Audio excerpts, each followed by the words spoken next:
It's time to start the DSCI Innovation Box.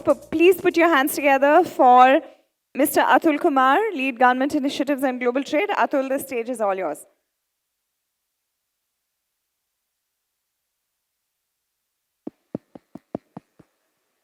Thank you. Good evening, everyone. So welcome to the DSCI Innovation Box. I am assuming more people will be coming in. Meanwhile, we'll start it.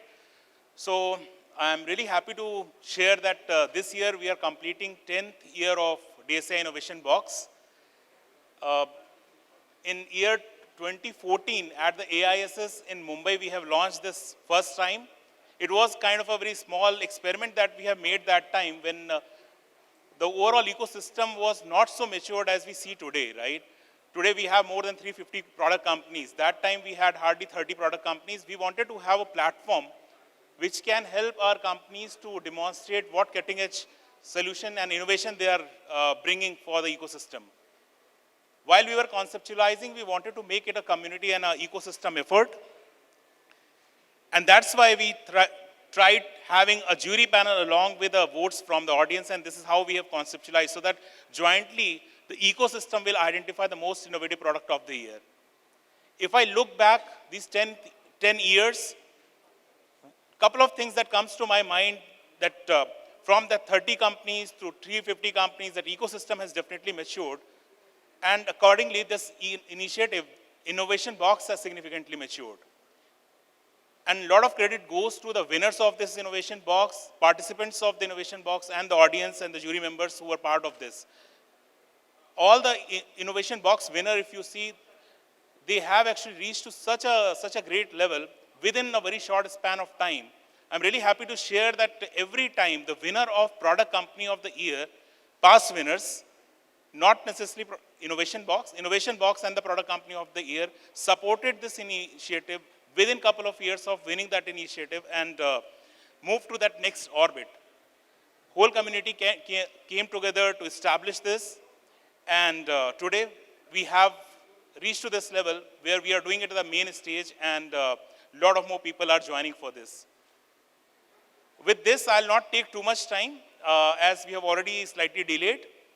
What I'll do, first, I'll introduce the jury panel. So we are really thankful to Dr. Sanjay Bahal, Ms. Annapurna, Mr. Shyam, Mr. Pradeep, and Mr. Rajesh for joining us for this year's Innovation Box as jury. Thanks all of you for joining us to vote for these winners and the participants and identifying the winner actually. So you will have the voting pads. So we have, since inception, we have process partner as PwC. So thanks to them for always supporting us for this initiative. And I would like to again acknowledge this year, as I said, every year it was supported by a product company. This year, Innspark, which is again an Indian company, previously winner of the Product Company of the Year, is supporting this initiative. So thanks to Innspark. I'll request Shreya to take it forward from here. But once again, thanks for joining us for this initiative. Participate actively to identify the most innovative product of the year. Thank you. Thank you so much, Atul. Every year, the Innovation Box is truly something that excites, that brings together innovative startups coming together in the space of cybersecurity. With that, we're delighted to introduce Mr. Krishnadev A, Cybersecurity Pre-Sales at Innspark Solutions, who will be delivering a keynote on From Overwhelm to Proactive Resilience, Simplifying Cybersecurity in an Era of Excess Tools.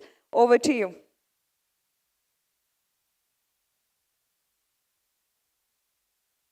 Well, I am really glad because most of our well-wishers and the supporters who actually inspired us to start this innovative moment or innovative journey are actually present here itself to witness this.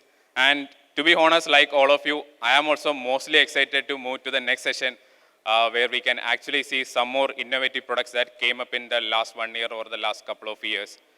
Just to bring into the topic what we are talking here or what we are just going to see or just a small journey what we are experiencing going to be is this topic why I chose, it came from actually from one of the CISO. So that CISO who could be known to all of you, I could not mention the name. But when I was having an interaction with him just last week, he just mentioned, now when he is looking into the security ecosystem where a lot of vendors are coming and giving presentations about what they can, he just told me, I am feeling like when I am going through the Netflix at the end of the day or at the end of the weekend and scrolling which to be chosen or which show I should be seeing. So that is how we came to this topic, actually from a real life scenario only. Because today if we see, this is the entire ecosystem, just a landscape. Again, this is not the entire ecosystem, but this is just a landscape where we are seeing, where we don't have the time, the luxury to go through all the tools? No. But can we even afford all the tools? Obviously no. But bringing all these tools will solve the problem? Definitely no. So with all this in mind, that's how we came to this tool. And I know very well know that all of you have been hearing a lot of revolutionary aspects or a lot of platformization, lot about SASE, lot about ZTNA, lot about unified platforms. So we are not going to give any non-new here, but just so that this is a reminder to take a step back and see what are the basic essentials at least we should have. What are the basic essentials that is going to help us? Because it is all like, let's say most of us, when we do love cooking, we may go to YouTube and we may be seeing some of the recipes. We may put everything together. But at the end of the day, if you forget to put the salt, then how that is going to come up? So that is something which we want to just highlight here. So this is just a snippet from one of our IR diaries. So even though we are a product-based company, we have been called up for many of the incident response activities whenever there is a critical attack that happens. So this is from one of the place where we were actually having, or they were actually having more than 25 plus tools. Many of them are well-known tools, but still they got ransomware attack. And the moment we went in, and then when we tried to do the incident response, this is the second day what we are getting in the particular company's official email. So that is how, even though when as a defensive side, the people may not have idea of what is running, but an attacker is very well known on what exactly it is happening because of many of the APT related attacks and all. Just to, I'm really running short of time. I need to give my word that I given to him. So just to glimpse here, what exactly can save us, or what can be the salt that should be there in all the recipes, right? Of course, there should be an awareness. I saw ThreatCorp doing a very good marketing here, because awareness in the people, awareness for taking about the people security, that is also really important. Because attackers or adversaries, or even, let's take the case of Anonymous Sudan. Being them a small community, they have the budget, they have the support from community, they have their own board, where they have everything approved and they can take large targets. But whereas when we go to the people, what we are seeing is, we may not have the entire budget, we may not have the time to run through the process, we are again getting into the same circle, right? So awareness, starting from the basic people to the core of to the board, that is something which is really important. Then of course, all of us are now talking about AI, bringing in Copilot. AI can make a good revolution, while yes, AI can, but ultimately, when you drill down, when you peel the layers of the onion, it is all going into the behavior-based detection. So something which can do the behavior-based detection, that is something very and really important there. Of course, then zero blind spot and single pane of glass. Of course, not single PAIN, but it is a single PANE, single pane of glass, which you would be required to have. Log-level visibility, network-level visibility up to the layer 7, and of course, even your homegrown applications, right? So if any of you are facing any difficulty in integrating any homegrown application or taking any of the custom requirement because of the parser limitation and all, please do feel free to reach us there. We will be able to help in that aspect. Then of course, a continuous vulnerability and patch assessment. Regular VAPT on every 6 months is not going to help at this moment of time. It may have helped in years before, but having a 24/7 proactive monitoring into the continuous vulnerability and the mitigation is going to be the main key. Then continuous external and internal attack surface. Of course, Zero Trust is being branded in a big way. Zero Trust should be there, but of course you should again have a layered defense as well, because Zero Trust doesn't come by default with a layered defense. So having Zero Trust complementary with a layered defense is something which can help. Then configuration hardening is the major thing. Still when we go some places, we are still seeing places having the default username admin123, and still we are seeing password as password 123, and the password being reused or the default password where it is getting exposed. So having the perfect configuration hardening cannot be removed from any of the basics. Then the automation orchestration, which is SOAR, which all of you know, I'm not even going to touch. But the last point, or one of the major things, that personalized tailoring of the solution. When you get out of the box, when you get what you get, you may get 4,000 or 5,000 playbooks out of the box.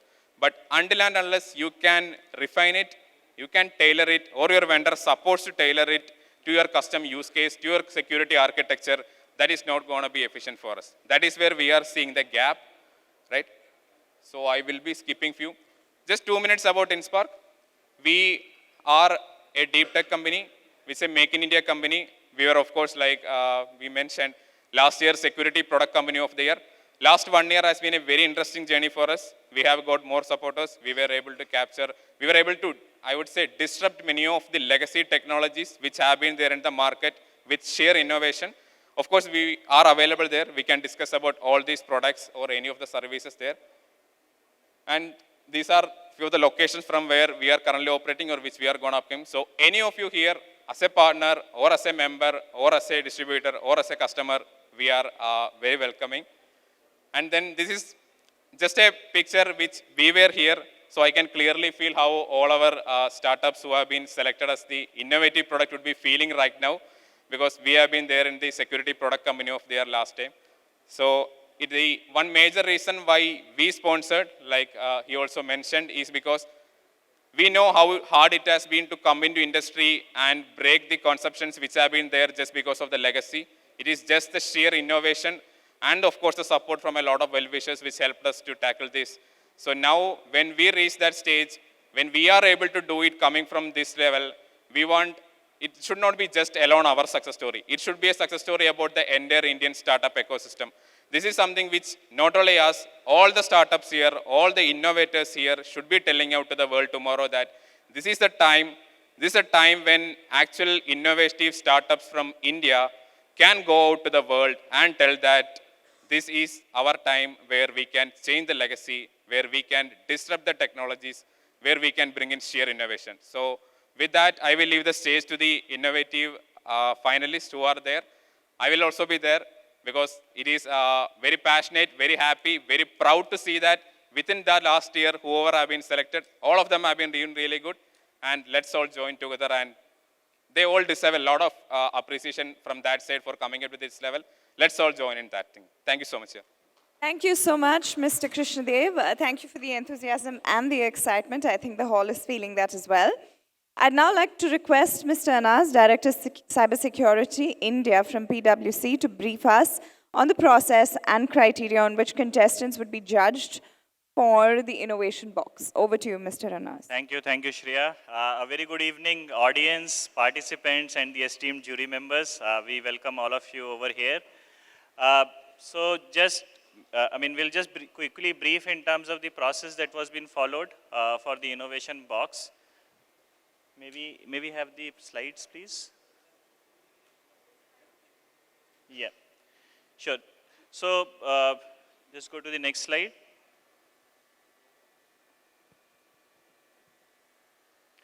Sure. So this, so as we all know, so the DSCI Excellence Awards started in 2011, and since inception, PwC has been a proud partner to DSCI in supporting from a process perspective, both across all the award categories. We are happy in terms of providing this particular platform to the organizations who are doing good in the area of cybersecurity and privacy. And the overall objective of this award ceremony is to actually honor and recognize the organizations, individuals, and also the products which are getting developed, which are making a mark in the area of cybersecurity and privacy. And we have seen tremendous participation in this particular categories, and we are happy to support from that perspective. Sure. So now from the awards perspective, for 2023, we have 3 categories broadly, the corporate segment, product segment, and the law enforcement segment. Today, the Innovation Box falls into the product segment. Within product segment, we have 2 categories, DSCI Innovation Box and the Security Product Company of the Year. The evaluation assessment for the other categories has already been done. Today we are gathering here for the Innovation Box category, wherein we will have the organizations who have developed innovative products. They are going to showcase, do a quick presentation over here. These presentations are going to be evaluated both by the esteemed jury members, so they will also give the markings, etc. And we'll also have the audience participate in terms of doing the evaluation of the products which are going to be presented over here. With respect to the innovation box, largely there are certain criteria that we have laid down from a process standpoint in terms of which companies or the products can be considered as the nominations for this particular category. Usually the innovative product should be something which is new, which has not been replicated, copied, etc. This is something which should be a homegrown product, developed by the Indian company. If there is any IPR, patent, etc., which is there, that should be within in the name of the Indian entity of that particular organization. It can be, the turnover revenues should not be greater than 25 crores. The idea is basically we would just want that there should be some innovation which is happening, and it is not something which is an established product in the market for years. That's not the intent of this particular thing. It is basically to promote the new products which are getting developed. So the product should have been less than 5 years into the market, and the revenue should not be greater than 25 crores. And as I said, IPR patent should be registered within the Indian entity name. So these are largely the ground rules that we had set from this award category perspective in terms of what are the products that can be nominated into this particular category. Now, from an overall process perspective, this is a very long, hectic process that has been followed. It ran for close to 3 to 4 months, wherein we sort of floated the nomination. We initiated sort of defined the criteria and so on and so forth. Then we opened up the nominations for different companies to apply for their innovative products. Then the nominations were being submitted by the deadline which was being provided to the companies. Those things were being evaluated from an eligibility criteria perspective. Those were being evaluated by both DSCI as well as PwC team. We evaluated those things, and then a final shortlisted nominees of 7 nominations have been shortlisted after the entire process of doing the evaluation, etc. So these 7 nominees are going to present one by one on the stage. They will do a presentation in terms of the product that they have, in terms of the other aspects which are there. So here are the 7 nominations. We have SecureWeave, CyberStank, Redinent, Orva, Xeron, Zapron, 4Core. So they'll come one by one onto the stage.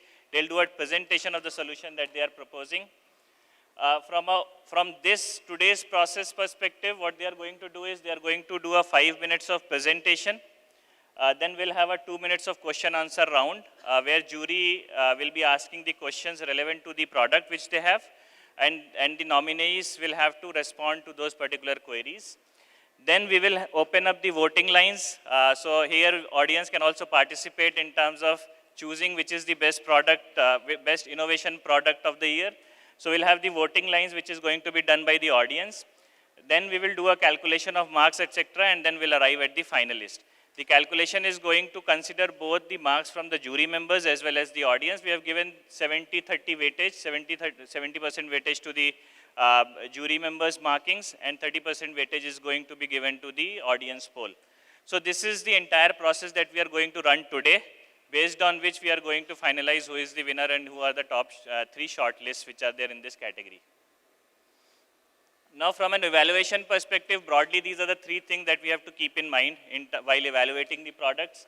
First is the product idea, how innovative idea is, how new idea is, whether these products are already existing, not existing. So from that lens, we'll have to see. Second is the product roadmap, how well defined and strategic roadmap is with respect to that particular product. And then the organization profile, overall how the organization is doing from that perspective. As I said, 70% weightages are going to be given to jury marks, 30% are the weightages for the audience poll. So I hope all of you have got the voting pads. I think the voting pads have been distributed within the audience. Using those voting pads, you will have to do the voting for each of the company or the innovation box which are going to be presented. So you will have the voting pads. You can press from 1 to 5. 1 is towards the lowest side, 5 is the highest. So this will have to be done after each presentation. We will ask you to vote for that. You will have to vote either 1, 2, 3, 4, 5 depending upon the presentation which was being given. Those votes are going to get recorded and we will consider those particular votes while doing the evaluation. So this particular voting has to be repeated after every presentation of the nominees which we have. Okay? Please raise your hands if you haven't got the voting pads. Okay, we have one person over there. Team, if we can have the voting pads available over there. Sure, I think we have 2, 3 people, so we'll get those given to you. Sure. Sure, so I think, so that's it. So that's all from a process perspective. Let's get going into this. So what we'll do is we'll do a quick demo. Shreya, can you please help with the demo?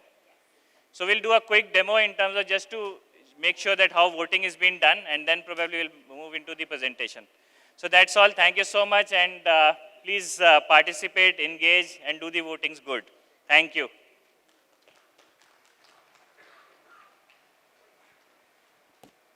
Demo is fairly simple. Do we have a demo video? Okay, there you go. Take out your voting pads. You know the drill. It's 1 to 5. 1 for 1, 5 for 5. On a scale of 1 to 5, 5 being the highest, 1 being the lowest. Go ahead and vote.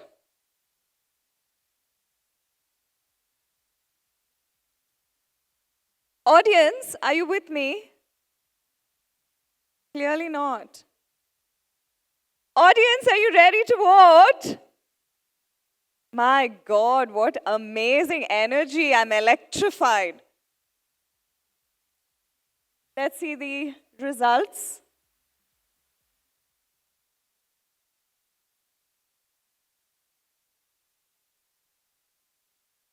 Good evening, audience. You know the drill. With this kind of energy, this innovation box ain't gonna start. Good evening, audience. Oh my God, 4. Let's try this one. Are you ready? Oh, can we hear an enthusiastic yes? Are you all ready? Did you all vote? There you go. That's how the answers will be displayed. Were you all voting for me? Guys, you can laugh. It's the end of a long day. Relax. It's that time where you can have some fun. That's the timer. You will hear the timer when they decide to play the timer. Don't timer me. Okay, are we ready to go now? With that, can we have a huge round of applause to our esteemed jury and all of the participants who are going to be now coming up on stage. Make sure that you remember the ticker. At the end of every presentation, there'll be a rebuttal and a Q&A. After the Q&A, we'll have the ticker go and we'll remind you to vote, and that's when you vote, 1 to 5, okay? Without further ado, let's put our hands together for Orva, presenter Krishna Bagadia, CTO, and Apurv Garg, CEO, who are joining us on stage. Over to you, all the very best. And once you come up on stage, your time starts. Check. Oh, okay. So I think it started. We are Orva. We are a data security and privacy governance company. So what is the problem that we are trying to solve? So we have spent almost a year actually talking to experts, and based on our previous experiences, we identified that there are 2 core problems that most organizations are facing. So first, there are a lot of data breaches happening. I think almost everyone knows that. But do you know that 70% of the breaches happen due to internal actors getting compromised? So these internal actors can be anything like internal employees, applications, or third parties. So why is this a problem? Because internal breaches often go unnoticed for a very long time, as there is no clear pattern or insights into what data is being accessed by these internal actors or what is their behavior. Second problem, I think, that is in everyone's mind right now is DPDPA, right? So what does DPDPA ask for? Consent. But for consent, you actually have to understand what user data you have collected, how it is being processed within the companies, and what third parties the data is being shared with. And then you actually have to send the consent notice and then take the consent. So what is the core gap, basically? The core gap is that organizations lack clear insights into their sensitive data's access patterns. So how is Orva going to solve this problem? Orva is going to solve this problem in twofold ways. One is our data discovery and classification.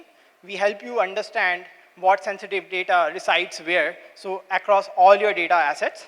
Second is our access monitoring solution. So we help you actually understand the complete record of data processing activities. What that means is that who is accessing what data, what purpose the data is being used for. A very simple example is that Aadhaar card data can be used for KYC or onboarding, right? So that is what Orva does.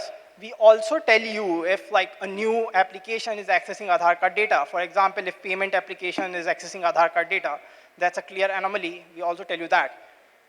Secondly, we help you understand that what data you are sending to the third parties using egress monitoring. So Orva's architecture, three core things to remember is that, again, we are on-prem. We don't take any data outside your environment. We make sure that we are completely out of line. And our eBPF-based collector actually is an agentless collector. So these are the three core things. So Orva's USP, there are 4 core USPs. One is that we are agentless. Again, we don't install any agent into your databases. We use eBPF to actually monitor. Secondly, our time to value. So we can actually deploy within your environment right now and start getting value or seeing value within 30 minutes. Third is our AI-based threat detection model. So we understand these access patterns and actually tell you if there's an anomaly, if there's any malicious actor that is accessing the data, or if there's any compromised application. Fourth is our multi-cloud environment support. So our roadmap so far, like this, we started just in 23. So far, we are live with 3 customers, 2 of the largest fintechs in India, Razorpay and Jupiter. We are ISO and SOC 2 certified, and we have done with our core platform development. Next half, the plan is to do the public launch, increase support for DBs. So currently, we support 25 DBs. We plan to increase it to 50, and support user identities. So we actually support machine-level identities as well as third parties right now, and the plan is to start supporting user identities going forward. So the team, so Orva was started by me and Krishna. I am Apurv, co-founder, CEO of Orva. Krishna here is the CTO, co-founder of Orva. I was previously leading data science team for Facebook for last 5 years, where I led SMB messaging team across Facebook and Instagram. Krishna was previously head of security at Jupiter, and we were colleagues at Facebook, where he was ProdSec lead.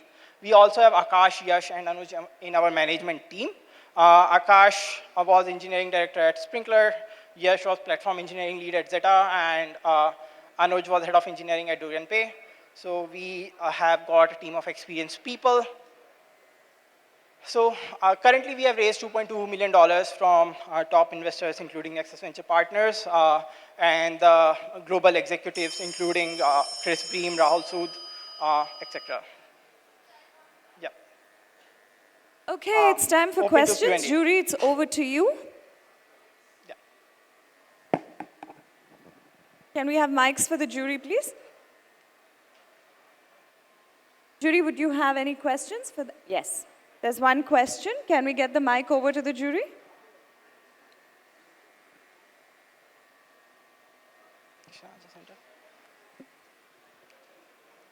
So, Aurav, when you were mentioning on the access modeling, Yes. what is your source of that data? Other thing, just connected with the agentless way, are you accessing it through logs? Are you intercepting something? How is that traffic flow going to happen from the endpoints? The second part of the question is it structured and unstructured database both, or you are just targeting one of those? So let me answer your second question first. So we support both structured and unstructured. To answer your first question, we sniff data at the network level and then help you with L3 monitoring and as well as L7 monitoring. So L3 monitoring, we help you understand what are the data sources that you have connected to, what are the queries that a particular application is making, and using that information, we help you understand what type of sensitive data an application is accessing and whatnot. But how do you handle the SSL traffic, I mean, per se? Because if it's Sorry? this encrypted traffic, because there is a session which is encrypted between the source and the destination. If you are only intercepting the network traffic, Right. what do you get the visibility on the data? And many a times the So payload itself is encrypted. Yeah, so eBPF helps us to support that. eBPF is basically external Berkeley packet filter, which helps us to like seamlessly in a secure way understand the SSL traffic as well. Do you have to part the certificate on this? No, we don't need any certificate for this. So eBPF is just a kernel level program that runs along with your application nodes as such at a server level. So that's, yeah, so that's. So it's running on the web server, app server. Yes, it's running on your VMs. But then it becomes an agent, no? So we don't have per DB agent or a per application agent. It's like a VM level process. On the VM, you will have an agent running which will intercept the traffic and give it back. Yes. That's what I understand. Yeah. So you still have an agent per se. Yeah. Okay, thanks. Okay, great. One more question from the jury. Who's your competitor? So globally, we have two competitors, Satori Cyber, which is an Israeli company, and Cyril, which is an American company. The space that they exist in is multi-cloud DAM. As such, for egress monitoring, there is a company called Aviatrix, again, a US-based company that is the competitor for us. So where are you looking to market your product? So again, currently we are targeting India market, and then we also plan to target the US market. We already have talked to a lot of US customers, again, based on the people that we have worked with. But yeah, so the plan is that we will grow global post-June, so post next half. Yeah, hi. You said you have 3 customers, right? Can you briefly talk about one of the customers? How long did it take to implement? And what was the impact? How was it before for the customer, and what happened after implementation? Sure. So we essentially started working with Razorpay as a design partner, and then we onboarded 2 more customers, which are like Jupyter and Bounce Infinity. For Razorpay, we started specifically with the egress monitoring use case, where we help them understand where their data is flowing, to which of the third parties they are accessing. And then we have also rolled out our data discovery platforms and our access monitoring to them. Specifically, it has helped them for DPDPA because they are also in the process of creating their own ROPA, the record of processing activities. So they also hired like a consulting company in order to create that ROPA manually. And they were pretty surprised that, okay, we can do this in a very limited time. And the time to value and the time to DPA got reduced drastically. And I think one insight that I would like to add is that, so when they first saw the number of third parties that they were sharing the data to, that was the aha moment for them, that, okay, like this is something new that we didn't knew. So yeah, I guess like that was the biggest aha moment. I can't tell the number of third parties, but 2,800. so yeah, so it was like actually they were sharing the data with 2,800 different third parties that they didn't know of. So that was the biggest aha moment for them. So what would it have taken to them if they were doing the previous way, like, and how much time it took for them now using your solution, and how is it on an ongoing basis? What is that they're saving basically? That's the question that I have in terms of if you can quantify it. So can you please repeat? There is an echo. So you said earlier they were trying to do it manually, right? All this. Yes, yes. So how much time they would have spent, right, compared to your solution? Sure. And also this is an ongoing problem, I guess. Correct. Right? So on an ongoing basis, what is that they're saving in terms of either human resources or capital resources, etc.? So actually they are saving in both. They are saving in capital resources as well as human resources. So what I learned from them is that the biggest time consuming problem was just verifying whatever the product team of Razorpay is telling them. So if, let's say, I'm like a consulting company who is going and verifying what is the data, right? If I'm asking a product team questions that, hey, what is the data that you collect? Product team mentions this and this and this, and then there are a lot of back and forth and a lot of questioning goes in, which wastes like a lot of days, right? Because of the automated process that we have, you get like that single source of truth in a single place. So those back and forth questioning, it gets reduced drastically because now they don't have to solely decide on the product team on what data their product team is accessing and whatnot. I'm And looking for some numbers, but I think you don't have them. That's okay. Thanks. thank you so much, jury. With that, teams, when you're coming up on stage, remember that we have only 5 minutes for jury Q&A, so keep your answers short and concise. Please hold on. Let's have the voting timers up and the pads out. Audience, get your voting pads ready.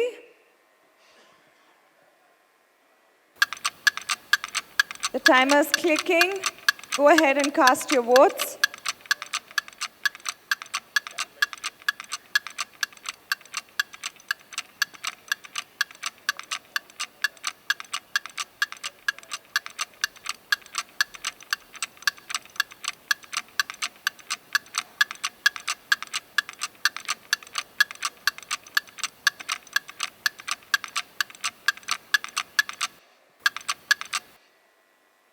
And the votes are in. And there you go, 36.7 at 3, 18.4 at 4, and 19.4 at 5. Congratulations, guys. Thank you so much. Thank you. Teams, remember that the final judgment is based on both jury and audience votes. So that's how it will be calculated. Without further ado, let's keep this rolling. Let's bring our next team on stage. Cyberstank presenter Soundarya Sardar, head R&D. Can we have the team come up and join us? Thank you.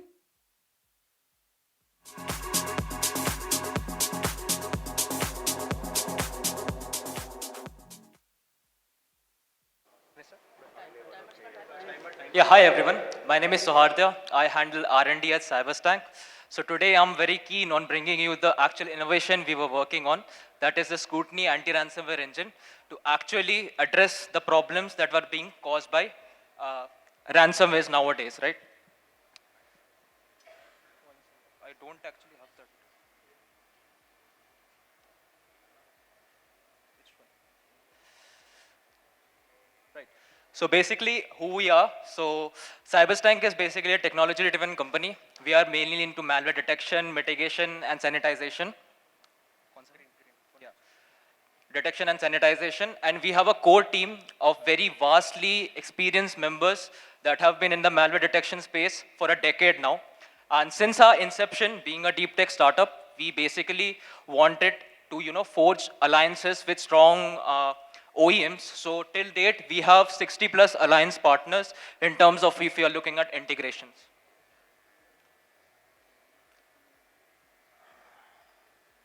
So basically, despite investing in people and products, companies are still struggling with ransomware issues. And these ransomware issues are not just going to go away in a day or two. So basically, when you're talking about a normal ransomware infection life cycle, it comprises of the initial access, then the infrastructure compromise, data exfiltration, and then the encryption part. That is the important. But the data exfiltration part is what gives the attacker the leverage to actually ransom your organization. So when we were actually conducting our initial ransomware assessment, we have come across use cases were actually very interesting in terms of the actual credibility of the use case. So basically, a single company was targeted by the same ransomware group twice because they failed to actually patch the vulnerability that caused it to actually fall victim to the ransomware group at the first place. And this basically shows that that organizations are willing to get ransomed, but not really willing to invest properly into their security budgeting. So in comes our innovation, that is the Scrutiny anti-ransomware engine.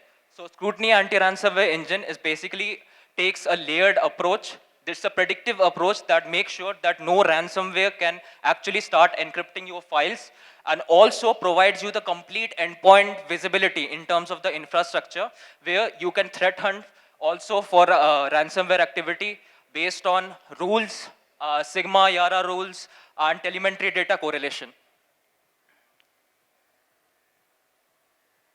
So challenging the most important industry gaps. So when you're talking about single anti-ransomware solution, there are a lot of industry gaps that we have identified. Some of them are anti-tampering, false positives, backup infection residue, proactive server protection, coexistence, and guaranteeing blockage. So out of these, two are very important that we have basically come across and solved. That is the backup infection residue and the false positive. What do I mean by backup infection residue? Is basically many times when ransomware solutions take backups, they make sure that the backups are incremental or something like that, but they don't make sure that the backups are actually sanitized for malware infection, causing it to have a chance of reinfection. So basically what we have done, we sanitize those backups and make sure that no malware can execute in terms of if you are actually using the backup afterwards. And also proactive server protection. So basically servers are the most important assets when it comes to the infrastructure, be it the infection spreading, be it the actual attacker foothold. So basically that is what we are doing. We have server protection modules in space that make sure that the server as the most important assets are not really compromised. So basically these are some of the competitors we can see in the landscape in terms of the feature coverage and everything. So one of the most important would be the Acronis and Trellix, because they have dedicated anti-ransomware solutions, but they lack in terms of features where we can actually solve the problem. So in terms of market adoption, we have cloud and on-premises. This basically is an agent-based solution and comes in cross-platform. It can be on Linux, Windows, Mac, and also gives you complete visibility via centralized management dashboard. And also, these are some of the customers that have adopted and used our engines in terms of ransomware detection and even malware detection. So we have not just customers in India, but globally across the world.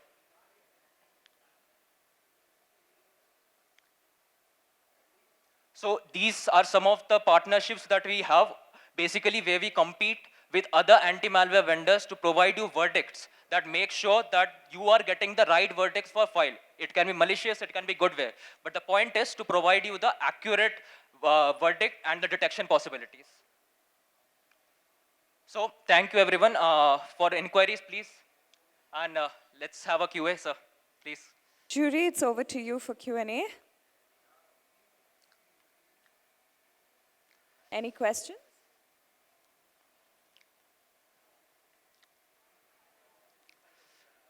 Sorry, sir. Can we have the jury mics, please?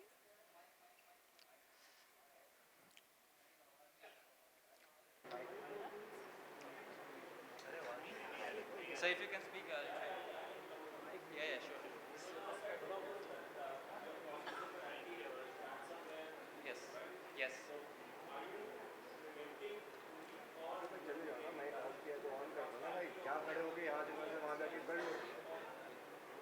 So basically, I'll be very clear enough. So basically, we are detecting, mitigating, and remediating. Remediating in terms of actually providing you the sanitization part, right? So even, let's say there are lots of solutions in the market, right? There are EDR solutions, there are anti-malware solutions, whatever be there. So basically, when you are talking about the detection part, right? So lot of them will fail, but we detect correctly because we have documented research for that. And plus, on top of that, we make sure that the backups you have are sanitized properly. So let's say even if you have any third-party application like Veritas or something like that, we make sure that the malware infection is not there and you can use your backup anyway. So this is more of into the companion stage rather than we are calling it as a replacement. And how do you ensure that the agent is not taken off? I mean, typically the malware when it enters, the first thing it does is probably takes that agent itself to sleep mode. Exactly. So how do you ensure that? Yes. So basically, we have detection modules. I actually had a slide about anti-tampering. So basically, into that, we have a feature that makes sure that the data exfiltration part, right? So we can't actually, segregate and call it a DLP, right? Because that will be a different. agent to sleep, or how do you ensure that the agent is not bypassed? Your agent, which is actually... So yeah, exactly, the anti-tampering part, right? So basically the agent itself stays at the hypervisor level. So make sure that let's say the actual malware itself or some attacker is trying to, disable the driver or something like that. We make sure that the tampering doesn't happen and it stays invisible. That's why we are actually trying to call it a companion rather than being a, dedicated solution, because this would fill the gaps that are left by other, different solutions that are there.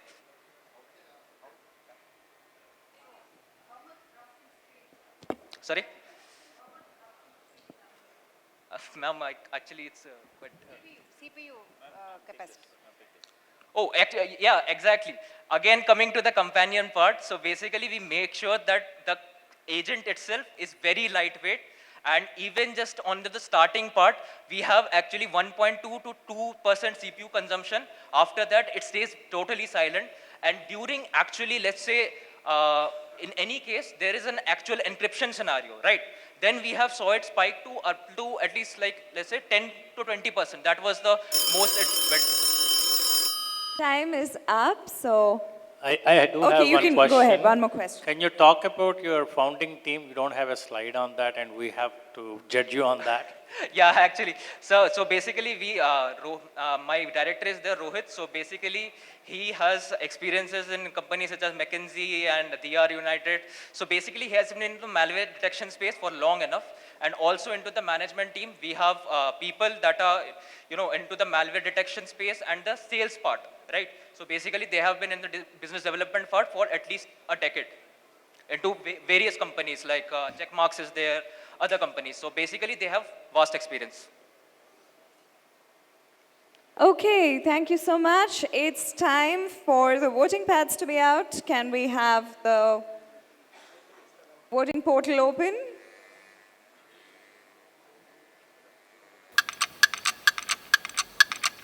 Audience, you know the drill. You know what to do.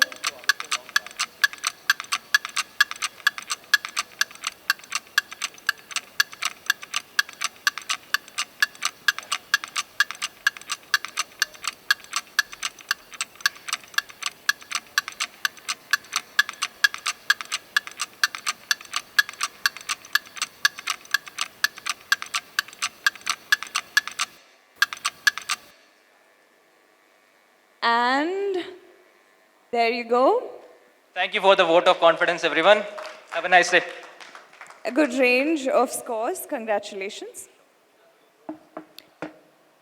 With that, we now have to invite our next team that's coming up on stage, and that's 4Core, and the presenter is Arush Ahuja, who's the co-founder. So over to you, Arush. The mic is here, and the clicker is here. Your 5 minutes starts now. Hi everyone, I'm Arush Ahuja. I'm the co-founder of 4Core. We started 4Core with one goal: take our experience in offensive security and open it up in a manner that is new, innovative, and simple. Today, a security team will only get to know if their defenses are working after they are breached. Why?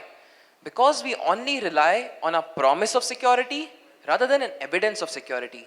Even if you receive new threat intelligence today, how quickly can you say, I am protected? That's why we need to build evidence of security and achieve threat-informed defense, so that we are able to validate our security controls against these threats, use that evidence to improve our defensive measures and extend the effectiveness of our security controls. This is where we come in. We provide access to attacker tradecraft. We help security teams operationalize intelligence more quickly and effectively, automate testing and validation with adversary emulation, and enable automated correlation of these threats with alerts via integration. We have developed an adversary emulation engine to mimic the behaviors of these threats in real time. Our threat research teams looks at intelligence and operationalizes this intelligence into actionable outcomes or the emulations from our platform. And we have integrations with commercial security solutions, as you can see here, to automatically correlate these threats in real time via these APIs. At 4Core, we want to democratize offensive security for defenders. That's our motto. We have taken our expertise in detection engineering, attacker tradecraft, and building security tools to build 4Core so that you can continuously assess, validate, and improve your security controls against these threats in real time. The platform today is being used by Intel teams, blue teams, and even red teams. The platform, and we have many paying customers across the globe, and the teams are able to get an outcome of improving their detection and response capabilities by over 40% in less than 2 weeks. We target organizations mid-market and upwards in size with an already established cybersecurity program in place. Along with it, our buy-in comes from the security leaders owning the detection and response KPIs, and we are also partnering with enterprise-grade cybersecurity vendors to target their customers using their solution, such as using Microsoft Co-Sell. Our sales cycle involves an aha moment, which starts with the user going from a free trial or starting with a POC, and the aha moment comes for them when they are able to replicate complete attack chains, identify the gaps in their security solutions with real IOCs and correlation of threats, and achieve continuous validation workflows. How we are different is we are making the practitioners win, where teams can build emulations themselves and achieve continuous validation workflows. This is our beginning to enable security teams to build better and evident defenses via adversary emulation with the flexibility and details they need, but without setting up the complicated infrastructure and the technical requirements. This is our vision for 4Core, and 4Core Attack, our platform, is a beginning for us to build better and evident detection and response capabilities for cyber defenses. Moving forward, we are bringing an open format to share TTPs, just like detection formats are out there, continuous threat exposure playbooks to prioritize threats better, and a better mechanism for collaboration between the red and the blue teams in a single platform. Thank you. Happy to answer any questions.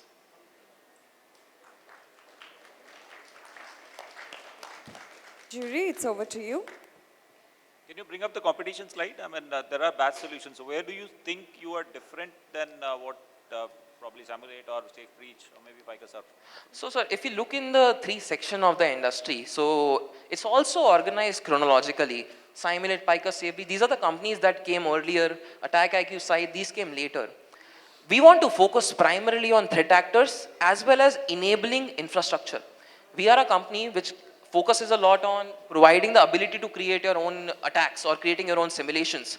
While we don't want to just give a dashboard, we also want to give a practitioner's tool. For example, nobody just uses Splunk for their dashboard. They also use it for threat hunting, SOAR, and so many other tools because they allow it. We want to be that kind of platform. So let me interrupt you in interest of time. So do you also have an attack path that you can give a visibility to the customer?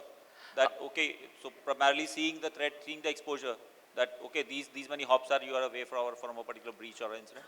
So today we are primarily focusing on the emulation aspect and correlation of these threats. That is the one problem that we are targeting. Any more questions from the jury? Okay, it's time to open up for votes. Let's have the voting pads out, audience. You know the drill, you know what to do.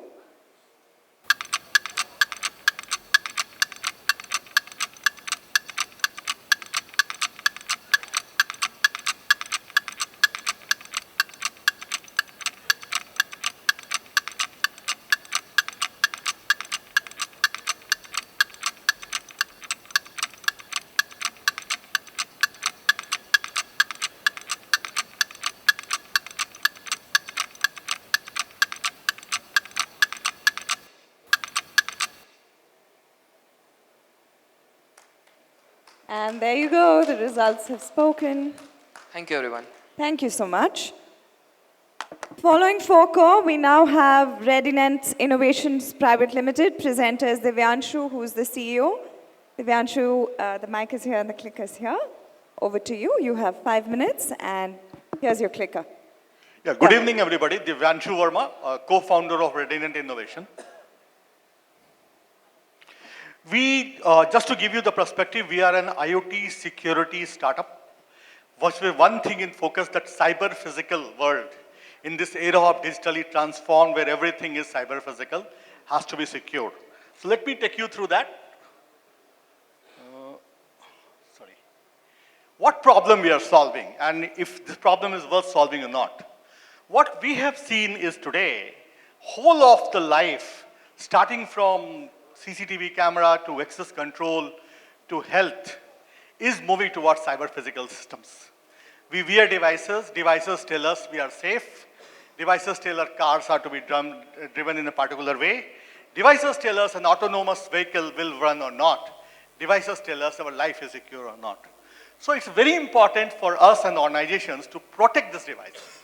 As simple as if we put CCTV camera in a home where we have kids or elderly people, the camera should not leak out the video. Or if we have a car which has a car AISS system, the AISS system should react so the driver fatality can be stopped. Now, what's the problem? The problem is, unlike our server network storage, where most of the computing had been there, these IoT devices are very small memory footprint devices. Most of them do not have any antivirus or security built inside them. They are like a black box. And as a result of which, the security lifecycle management of the devices is very, very tough. To give you the perspective, this is a Shodan, it's a very famous search engine for hackers. If I just Googled on something and search on something, you can see, any point of time you have 443 million devices which is hacked, which is available to the hackers. Now, where is the problem? The problem is these automated search engines don't wait for us to fix the device. If a device is vulnerable, they will pick them up. They'll put them and catalog them that any hacker or a nation state actor can go and snoop the video, take control of a car like Ocean 11 movie, or like Sacred City or Homeland, whatever we have watched. It is all happening today as we look into that. So what are the instances we have seen? You see the type of hacks. EV charging stations, we published a report on Tesla made probably 6 weeks back when we told that Tesla Waste was leaking data. And it was like concurred by a lot of companies all over the world. Or solar panels, the energy warfare. So blackout warfare to energy warfare to privacy warfare. This is all happening today as we look. Now what we see is 60% of the IoT, 60% of the devices don't have protection, so they are getting hacked. And as a result of which, we also see last week we have an episode by NDTV where a gentleman from Mumbai claimed that his CCTV camera was put online and a lot of privacy was lost. A lot of work has been done, some by us, some by your ecosystem like CERT, who has been a big supporter, where we published a lot of 0 days on these devices, and it was taken in a positive way by a lot of big companies such as Dowa, Bosch, Hikvision, Milesight, etc., who accepted, yes, this is a problem and this needs to be solved. So this is the solution. We started with, this also gives you a roadmap. We started with CCTV cameras because at the time of COVID, we saw that was the most vulnerable device going on. But slowly we have moved to smart mobility, smart energy meters, smart home, so on and so forth, because everything is under digital transformation. That's the word today organizations use. What they don't understand is the device underlying layer is not secure. This everything can go for a toss. So that's where Redinant comes into picture. One platform which organizations can subscribe to completely on-premise, no data leakage, and help them to know if a device is secure, not secure, or what it takes to be detected secure. This is some of our charts and roadmaps which we shows that we have today installations globally that we will talk about it. And organizations are using this side of security because when we talked to them, they told, yes, we do not have anything in that domain. We have not even know that our cameras, access control have been passed or when it was passed last time. So we got a good welcome, and just to move it a little fast, this is a typical cycle of our kind of development, what we'll talk about once the question I answer to take it a little faster. USP, we are completely on-premise. We are completely running on device. We put 0 false positive. And last but not least, we work at the firmware analytics level where we can tell you if the two companies have the same firmware but the different names, their vulnerabilities will be the same. We right now did something for one of the biggest companies. This is our some of the presences what we have. Redundant is supported by a lot of ecosystem partners, just to show you. This is the Time research for that the we did. jury. Yes. And this is our team. Just one thing. Devanshu Verma, myself from IIT Delhi, I am Bangalore. And for patents, Orkodhar. Okay, yeah. We can have a question now. Yes. Jury, questions? Hello. Yeah. So in terms of your sales cycle, how does that work? How do you approach? So we generally start with studying about a company from the OS Intel, open source intelligence. We approach our customers. Initially, first 6 months we did that. And to our surprise, every customer agreed that is nothing, not a threat. Till that we showed them the result. We told them, give us couple of devices. We showed them the result. After that, every customer without zero sales has given us order. We have, most of our orders are repeat orders, and our customer lifetime value is increasing every time. And what's the current traction like in terms of scale of revenues? So average, we first did from certain and other agencies who have been talking about this risk. They now call us, and we technically do 1 to 2 POC every week now. Thank you. Any more questions, jury? Yes. What are the penalties for any company whose camera gets hacked? And also, are there any regulations regarding that? Fatalities, right? The risks, what do you mean? No, a penalty. If there is a Penalties? financial penalty. Okay. So there are 2, 3 things. One, when we work in Australia with the 2 medical chains, the GDPR laws and patient privacy was getting compromised. So the fines go from as low as $25,000 to $250 million. It lies somewhere in between. Second, in India today, when we have this new DPDP Act, where it says that a school or a hospital where a patient or especially a child or a minor data gets leased, the fines goes to up to 500 crore, 250 crore to 500 crore. Similarly, in America, the California Consumer Privacy Act that put a lot of onus of anybody who is putting these devices. First, they have to declare that they are putting CCTV and other devices there. Second, they have to make sure that the footage never gets out in the hand of anybody who is not authorized to do so. Is there a mechanism of identifying unmanaged IoT or rogue devices which are there in the environment? Yes, the solution figures it out. It looks into that first is the list of IP address, but once it scans the whole network, it finds out a rogue device and reports that. So solution already does that, sir. Totally detect it, or does it take it, quarantine or baseline it, that it cannot get connected further? So, say again, so what I mean is, does it detect and report, or does it take remedial action as well? It's a detect and report, and they said what action you want to take. So there are certain recommendation that is mentioned there. That option has a choice, organization has a choice, because many times our industry is mission critical, like airport, metros and all. So we generally don't fix things ourselves. We give the option to the authority. What is your support mechanism? Support, ma'am, we work with ecosystem a lot. Plus, we have started working with OEMs, which gives us fixes now, release it, or inform us that this particular CV has been fixed. So please inform your customers to take it forward. Say like Bosch, Dawa, Hikvision, who work with us, who know us, they inform us that there is a fix, so you can inform our customer, so that all of us can be safe. Okay, time for voting. Voting pads on the ready, and let the timer begin.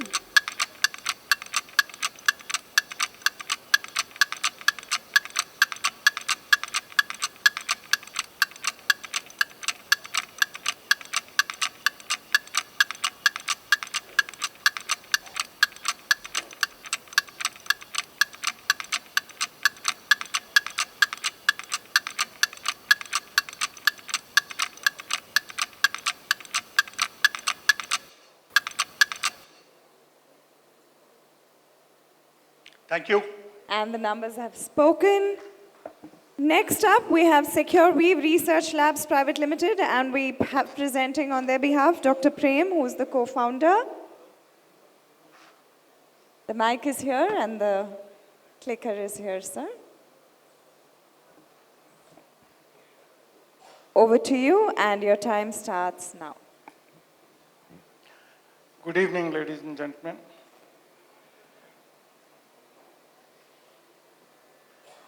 I'm going to take you through a technology which we have built ground up for security and protection against advanced malware attacks, which are playing havoc with our critical infrastructure.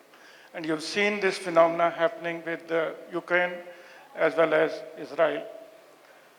The basic problem comes from the insecurity built into the operating system, which have not been designed intrinsically for dealing with these kind of malware. Because of this, the whole security paradigm has shifted to build secure compute platforms ground up.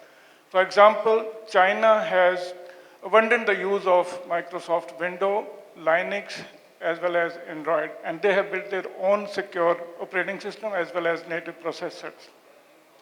Similarly, US, where Microsoft, Intel, AMD, and Broadcom have got together and built their own secure processor. But the challenge comes with countries like India, where the mainstream operating systems are Windows, Linux, and Android. And this phenomena is also true for the rest of the countries. So what is at stake? All these infrastructures because of these insecurities.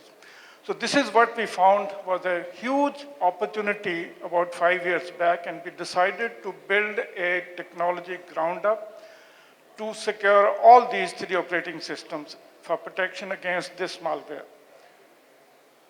This is the technology we have built. We built a security hypervisor, not a hypervisor for virtualization, but a security hypervisor ground up, around which we have built 3 platforms: a kernel protection, a separation kernel hypervisor, and a malware reverse engineering engine. And these are the 2. So this is the core technology which can be a common denominator to secure your endpoints, network devices, enterprise servers, embedded systems, as well as industrial electronics. There's one core technology which can actually secure everything. And these are 2 use cases I want to give you. We are ready with a unique thought leadership in edge security. We are tied up with Dell. This security, right from the from the BIOS to the boot process to the runtime kernel level protection, as well as hardening of the operating system, all bundled as one secure compute platform, which we are calling it Cyberdome. The other use case which we have done is we have secured Linux operating system with all these 4 steps. We are working on Windows. We have already done for Windows 10 as well as 11, but there are certain integration issues which we are solving with, by working with Microsoft. Android is already using the same kernel as that of the Linux, so we have already cracked it. So I would say in a couple of months, maybe 2 to 3 months, we would have a one core technology which can secure all the operating systems in one core. And competition, we have no competition, because the companies which are working in this space, they can only detect the malware. They cannot provide protection against it, whereas we are the only solution which can detect as well as protect. We work underneath the kernel at bare metal level. It's a patented technology. We have filed and got 1 patent, 4 patents we are going to file in next maybe month or 2. Then this is the many firsts which we have achieved. First is that we built ground up in the country a secure hypervisor. We use this hypervisor to secure India's first microprocessor developed at IIT Kanpur. Then we use the same technology as a complete dual-use technology for building the military-grade security at kernel level for the armed forces, and that is under IDX program. Then we have been evaluated by Defense Cyber Agency on behest of National Cybersecurity Coordinator's Office by a committee for use of this platform for securing all the critical infrastructure sectors. We were rated as best cybersecurity company in 2022. Recently, we have been placed among 100 potential unicorns for the 2023. We are tied up with Intel. We are working on the next generation IoT security under a mentorship program. We are tied up with Dell, where all these solutions will come as factory fitted from Dell in a couple of months. These are some of our recognitions, and And this it's is time the for the team. jury. These are the guys who have worked with NVIDIA, Broadcom, NetApp, all these people. Thank you. Time for the So jury this is, questions. I want to just make one statement that our Prime Minister always tells, that let's do something big, which out of India, which is relevant for the world. And I can say with full responsibility that this is one core technology which is relevant for the rest of the world, because those countries who are small, who don't have ecosystem, who don't have technology, who don't have funds, they will have to depend on this kind of technology. Thank you. Yes, jury. How many customers you have implemented this? We have two very major customers. One is a private sector, one of the largest IT company. They want to scale one of their platforms with 200,000 licenses, increasable to 1 million. Then METI, for the Shakti processor, they want to build 1 million SOCs. The project is still in the pipeline. But then we have armed forces where Navy has already processed order for 4,500 licenses, and there's a pipeline for the Army for about 12,000 licenses. And then there are smaller ones, which we're just sort of engaging. Okay. Jury? Can you, probably what I'm just trying to get here is, are you trying to compete with the anti-malware market per se? No, sir. This is a pure play detection of the malware and putting a sort of detection of the malware and putting a protection overlay. We operate at the bare metal level because all these malware containing kernel mode rootkits, So they this basically... This is for rootkits, not the operating system level malware. No. This particular will... Yeah, we eliminate those rootkits because that is the malware which is most fearsome and not addressable at this moment. We also have another sort of detection engine which is taking care of network as well as application level. We have that. But your market For lack is of time, primarily- I have not described it. Yeah, but your market currently that you're seeing is the hardware chip-based companies. Yeah, That's with it. OEMs. Yeah, Like, fair. for example, we are in talks with NXP. Sure. They have already asked us to put it on ARM Sure. Unofficially, and they have informally told us that if this is successful, they would like to use it in their future processor programs. Sure. It Get is as strategic as that. Thank you so much. This would be the first time an Indian product can go at chip level. Thank you.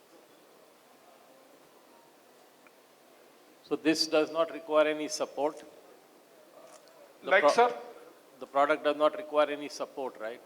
No, sir. So how do you update this? This is again like any, you're giving any operating system upgrades. It automatically comes. What you need is only an internet connection. And for those who do not have internet sort of connection, don't allow internet connection, like for the armed forces. So we give a small installer, and that can be installed, rolled out from their central server. Like for example, we have integrated with the BOSS operating system, so the armed forces from single server can actually roll it out. So you are mainly focused for government customers? No, sir. Or private also? All the critical infrastructures, whether they are in private sector or in the government sector, and we especially are looking at like mass market, like Android phone. There are 400 million people who would be using the Android phones for commercial Who activities. will pay you? That's the question, right? Sorry? There are so many Android devices, but if they were to use your Phone software, manufacturer. who's going to pay you? We align with the phone manufacturer. He will guarantee that he is giving a secure phone. You have any in pipeline, customer pipeline for this? We are actually talking to a company which has built an Android-based phone in India. We're already sort of in talks with them. They also have built an indigenous laptop also. We're also talking to them. So just in the sort of process. Thank you. Thank you, jury. Thank you. Time for the votes. Go ahead, cast your votes. Make it count.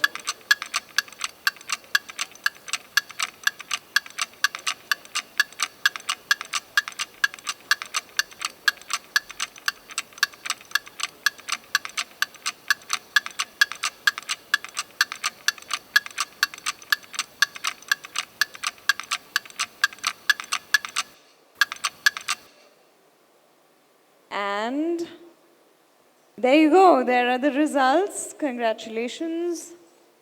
The numbers have spoken. Now we have our next team up on stage, Zapperon, and we have Vineet Gupta, co-founder, presenting on behalf of Zapperon. Here's the clicker. And your time. And your time starts now. Hi everyone, my name is Vineet and I am the co-founder of Zapperon, our Zero Trust security solution. Before I talk about the product, I'd like to talk about our team. Sachin and I are both co-founders. We have over 15 years of industry experience, while I specialize in launching software products for networking and cybersecurity firms. Sachin brings in a strong strategy background. Sanjeev and Rakesh are our mentors, and they're both from the industry and advising us on sales and technology. So if we talk about the current ongoing scenario right now, enterprises are going through a rapid digital transformation. As we all know, the workforce has become hybrid with people working from home and from office. There has been a proliferation of devices with both mobile and tablets now being used in the corporate environment to access enterprise applications. And third, the applications themselves have moved to the cloud. So as you can imagine, this has made the job of cybersecurity professionals quite challenging. First, for several reasons. One is there's no control over the security posture of these new unmanaged devices that have come into the environment. Second, traditional technologies like VPN and cloud proxy are no longer effective for cloud applications. Third, passwords that are used to access these cloud applications themselves are vulnerable. We all know about the password issue. About 86% of data breaches recently, as per Verizon, have been because of passwords issues. And fourth, because of the data that is residing in these applications themselves and the cloud is at risk with these unmanaged devices. So to tackle all these challenges, we launched Zapperon, which offers a unified platform for zero trust access with our proprietary PKI-based passwordless technology, multi-factor authentication for additional layer of security, continuous device trust and zero trust access controls. We offer a much more comprehensive platform for enterprises to secure access to their applications, data and cloud workloads from any user, any device and any location.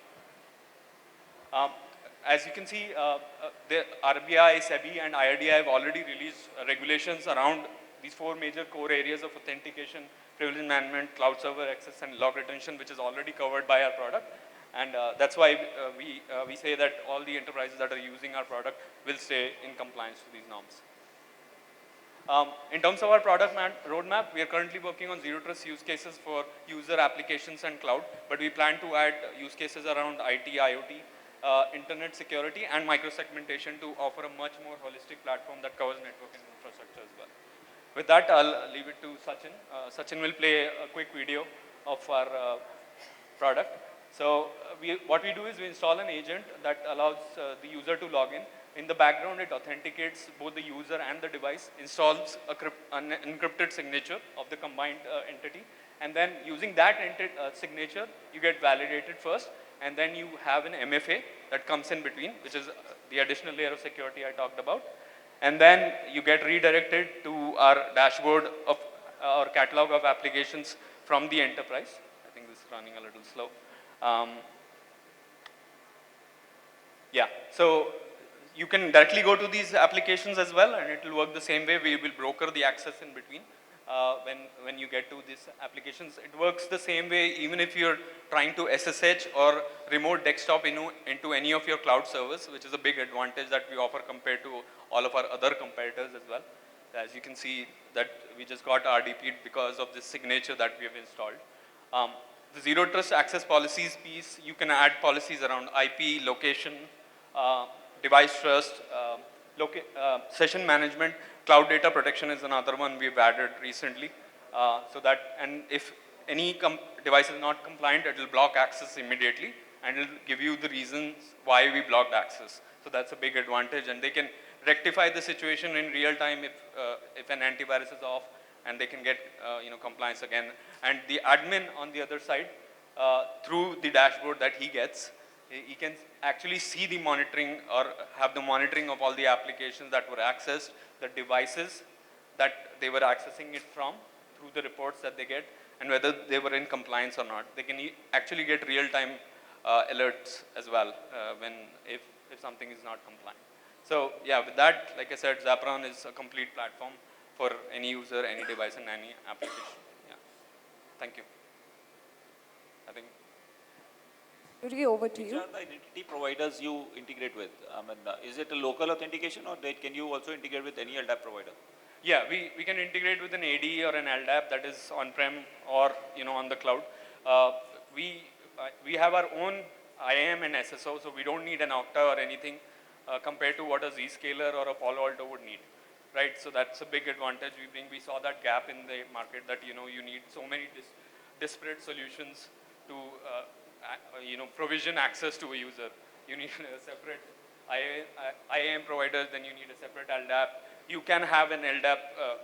We also offer our own cloud directory, so you can But even. How do you stop Microsoft not asking the password? I mean, say Microsoft typically is a tight-knit solution. Correct, They normally don't allow you. Right. So each of these applications actually support delegated authentication protocols like for SSO, like SAML, OAuth. So using those protocols, you can do that. If an application doesn't support it out of the box, like legacy applications that we see like in fintech. So for those, we can offer a connector that can actually do SSO, and it can layer our MFA on top of it because our agent is sitting on the device itself. The last part of the question which you mentioned was on ZTNA, when you were mentioning zero trust. I could see that you are asking IP addresses and all. When the customer if you are putting IP address, then there is no longer a zero trust. So is it that you have a behavioral learning mechanism of a customer and say that, okay, this user has been doing it a particular way, maybe entitlements and all that you keep training or learning from that? Or is it currently configured that you have to allow a particular user to come from a particular set of IPs? No, you can, if the admin wants that, okay, if all my users, let's say sales, right? If my sales team should be working from Mumbai, a particular set of sales team, right? Let's say. So that's not zero trust. I mean, that anyway is something excessive control you will anyway need to enforce.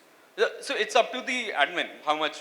If it's an HR team, right? You want the HR team to work from office.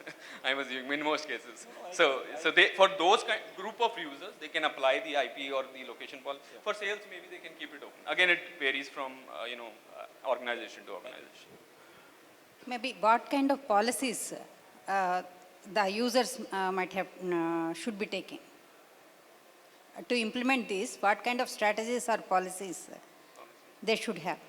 So you saw, right, we have policies around the IP location, the cloud applications, and they want to restrict downloads from. You can also control the session management, so you don't have MFA fatigue. You're not doing MFA every 5-10 minutes, right? So you can create all those policies around, or there are antiviruses running or not, whether they are updated or not. You can keep that on the device level itself. We are adding more flexibility now, so you can block access to the USB ports also on the device. Because we are on the device, whatever flexibility, again, based on customer feedback, whatever we get, we've been adding all of these features, like one, can you restrict jailbroken devices? So yeah, we're adding that as well. Auto lock, if you go for a coffee in between and your machine is still open, so we can add an auto lock also. So there, again, based on customer feedback, we are adding a lot of these policies have actually come from that feedback. So, yeah. Okay. It's time for the votes to be cast. Can we have the voting pads ready, and can we have the voter go up?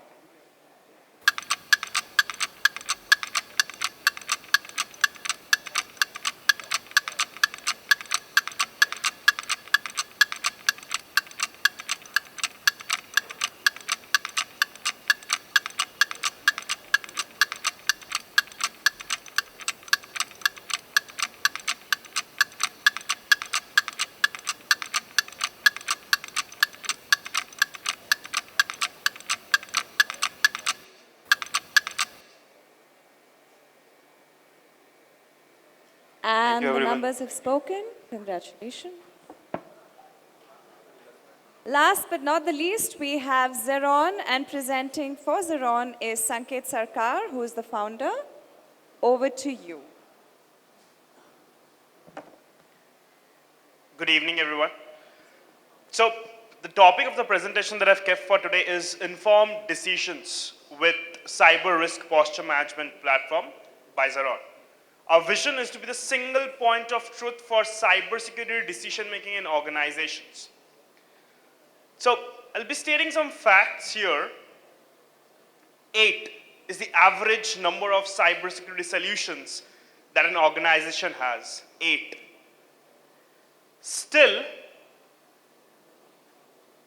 only 1/3 of breaches are identified by organizations' internal tools and teams, which leads to around $4.5 million of loss when a data breach happens, with the average per record cost of $165. 8 different tools. Still, whenever a data breach happens, 7.5% is the dip in the stock market for that organization. Even for yesterday, VF Corp has a 7.79% dip in their stock market, and which is going to take, which is an average trend, 46 days to recover because of a data breach. 8 is the number of solutions, average number of solutions. What's the problem? We have so many solutions, right? And that's the theme of the innovation box today. So many solutions, can we converge? What's the problem? The problem is not with the tools or not with the people. The problem is the endless loop of cybersecurity trust gap that exists amongst the different stakeholders who are involved in that decision making, from the board of directors to the CXOs, to the CISOs, CIOs, security leaders, security teams. All of them look into cybersecurity from a different perspective. Can we bring all of them so that there are no silos and they are on a single page? Yes. How? Through the platform, which is this Zeron Cyber Navigator, a single dashboard with relevant KPIs and KRIs to make those informed decisions. How do we do it? The first part is cyber landscape scanning. We scan the external world related to your organization. The next part is the existing solutions that you already have, integrating with them. We've got 130 plus integrations in place. Next, while these two are done, the next part is compliance, evaluation, and alignment. So the regulatory mandates that you abide by, we align the findings with that, which are fed into the model, homegrown model, which gives you insights to make informed decisions, tells you the internal gaps, and also helps you quantify the risks. Zin is a homegrown, made in India generative AI model for security, for your comprehensive analysis of your compliance and regulatory gaps. It not only helps you to find the different gap, but also helps you the rework that you need to do, and also helps you generate your new policies when a new mandate comes in. Forrester says, call it what you want, cyber risk quantification is now a must. And why you should be going for it? 53% of the world cyber leaders use it for cyber insurance, 53% use it for compliance reporting, 45% say it helps them prioritizing on their security investments and their security risks. 40% helps them improve communication with the board or the cybersecurity leadership team. And 35% says it prioritizing various risk examples, cybersecurity safety and company reputation. Well, the cyber risk quantification model, which I was just talking about, which is a homegrown solution, got recognition at the Concordia Summit at the European Union. And this has been put in the roadmap for the European Union to be deployed.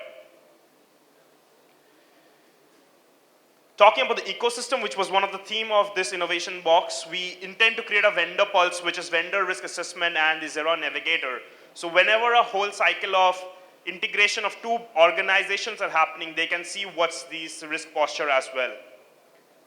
Well, talking about a team, we come with an experience of 10 years in the field of cybersecurity and hacking.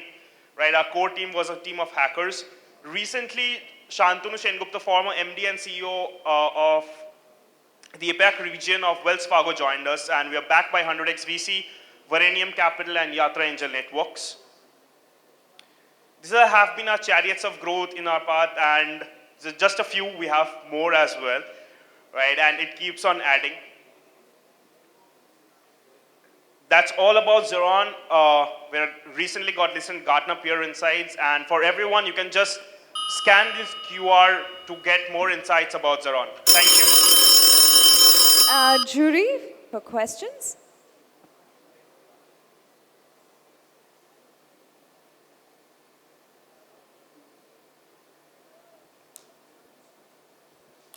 Who's your competitor? We have competitors Safe Security, Cover, and Balbix. So you showed a lot of customers, right, in one of the slides? These are all paying customers? Yes, all paying customers. We have got around 30 paying customers.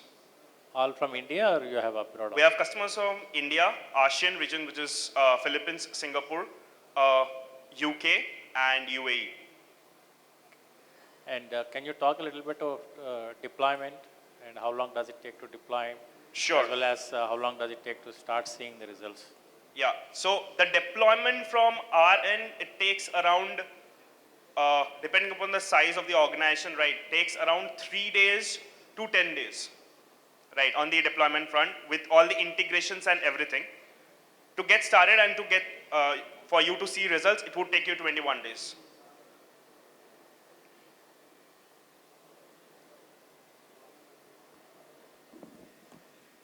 So how frequently would your client use your tool? Sure, I have a And how does the statistics of monetization? that, yeah. So 2 of our customers recently got their PAPG license from RBI by using our platform. The frequency that the one level down the CISO, they see the platform, it's around 1 hour 23 minutes in a day. So we have an analytics platform through which we can track, right, 1 hour 23 minutes. For the CISOs, it's around 35 minutes in a day, right? So that's the number. Does that answer the question? And time for the voting pads to be out. Let's have the voting lines are now open. This is basically quantifying our pitch.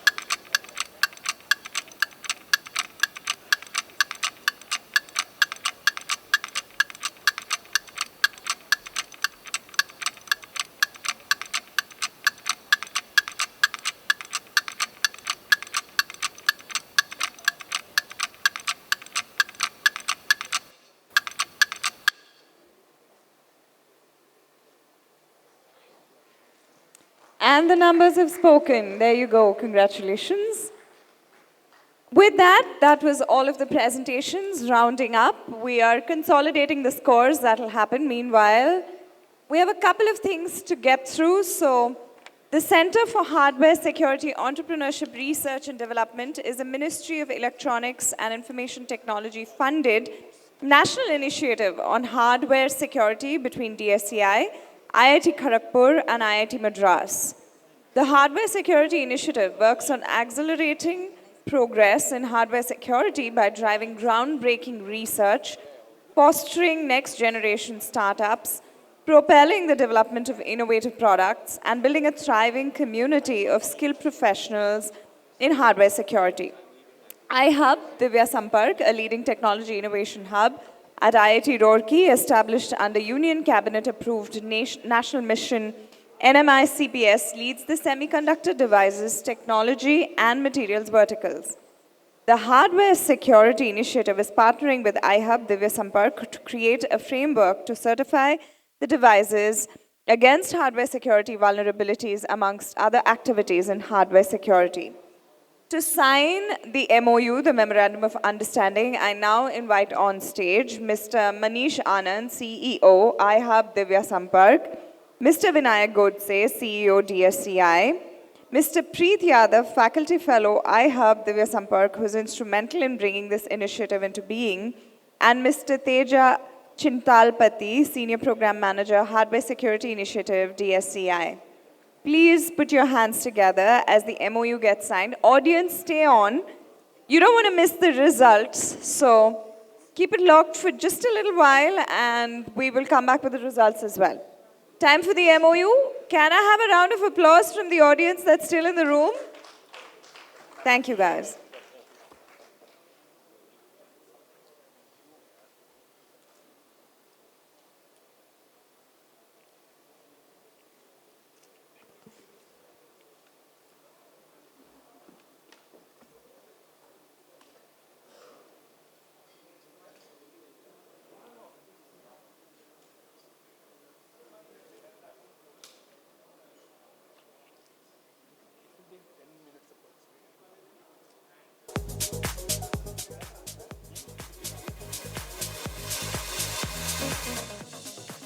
I know we stand between you and dinner, so bear with us a little while longer.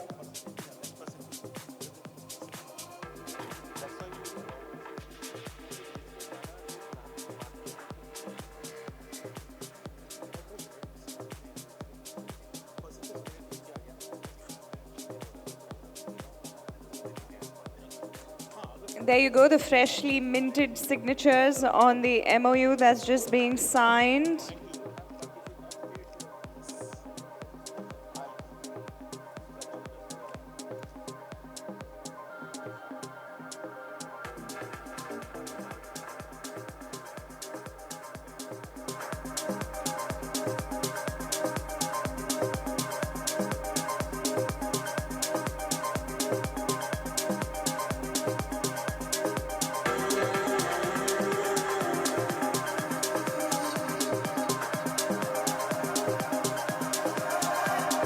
And the photo op.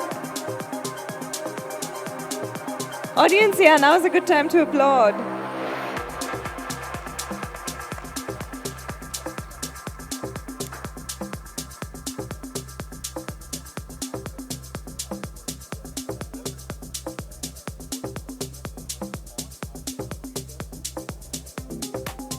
Thank you to the paparazzi as well.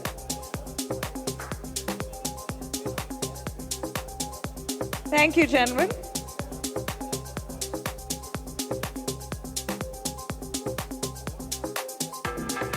Thank you. Thank you once again.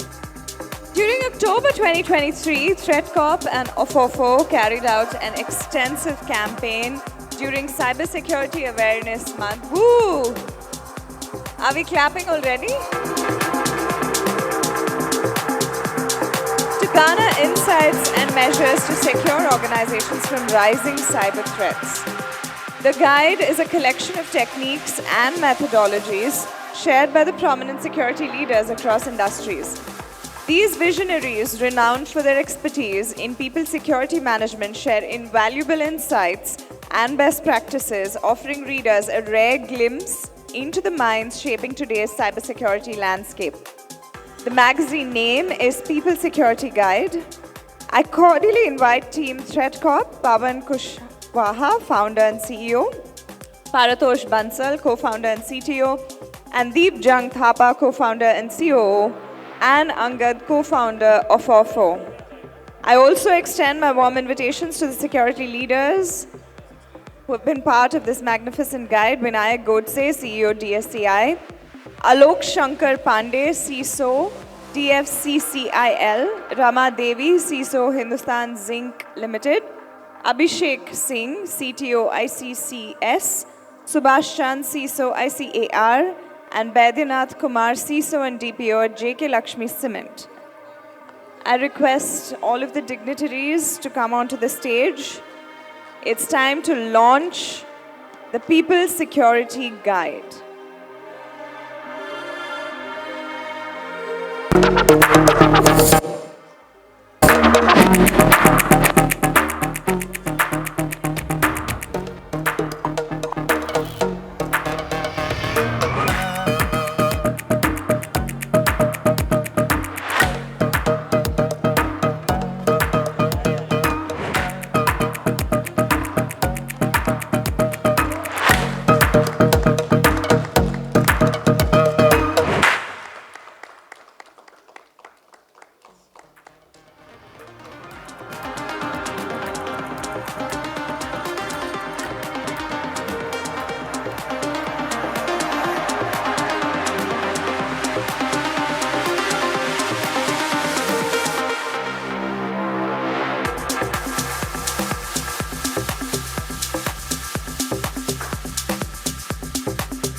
end of day excitement on stage.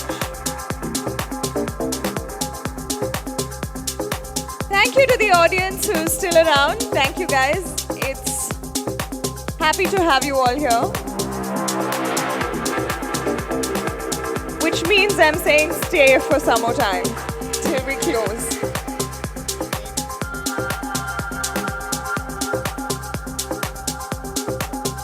Also, audience, I think I should say thank you to all of you. It's not easy to have had the day we've had, so give yourselves a round of applause.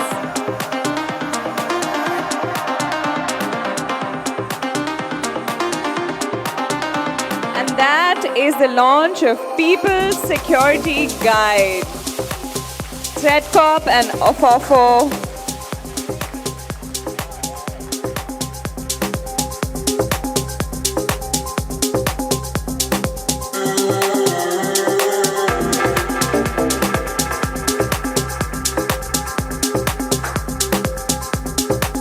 Wonderful. Thank you, everybody.